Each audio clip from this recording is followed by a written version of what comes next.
In the grand city of Berlin, in the year 1884, European leaders from powerful nations, Britain, France, Germany, Portugal, Belgium, and others, gathered for a special meeting.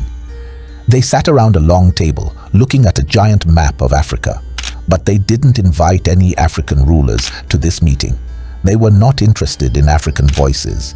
They only cared about land, wealth, and power. This meeting was called the Berlin Conference, and its goal was simple: to divide Africa among themselves without fighting each other. Africa was treated like a cake, and each country wanted a slice. Among them was King Leopold II of Belgium. He was not a powerful emperor like Queen Victoria of Britain. His country was small, and he was jealous of other kings who had large colonies. But Leopold had a plan. He told the other leaders that he wanted to help the African people. He spoke of bringing civilization, Christianity, and trade. He promised to fight slave trade in Central Africa. Many leaders believed him.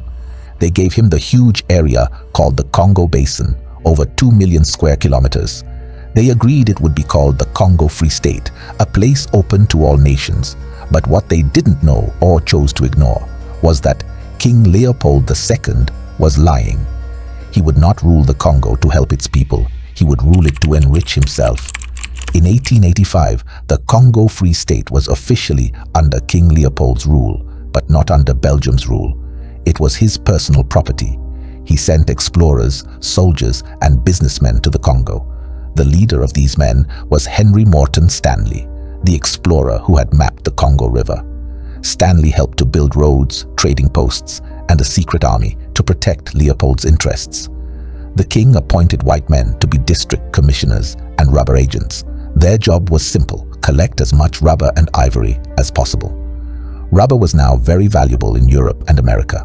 It was used for car tires, telegraph wires, and factory belts. Leopold grew richer and richer. But while he lived in luxury in Brussels, the people in Congo began to suffer. Leopold's men forced the Congolese to work without pay. They ordered entire villages to go deep into the forests and tap rubber from wild vines. It was hard and painful work. The vines often scratched and cut the skin, and people had to walk long distances barefoot.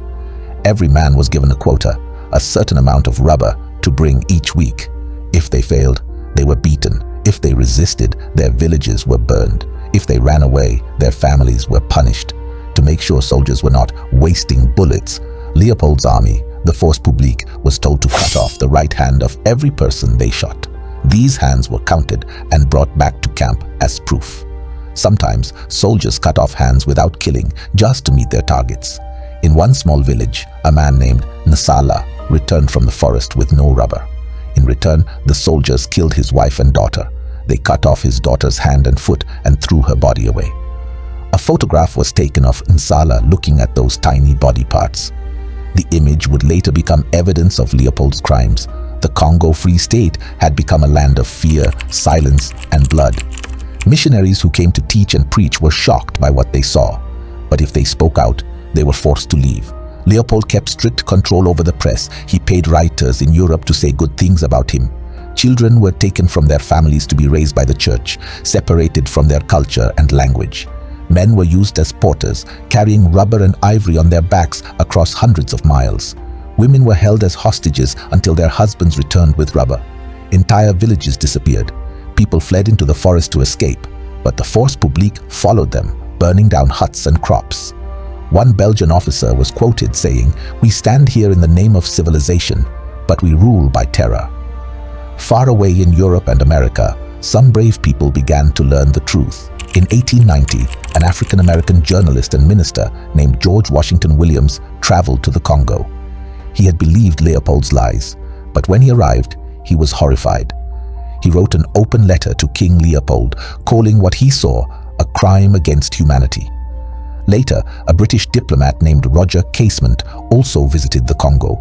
He wrote a report with eyewitness accounts of the abuse, killings, and starvation.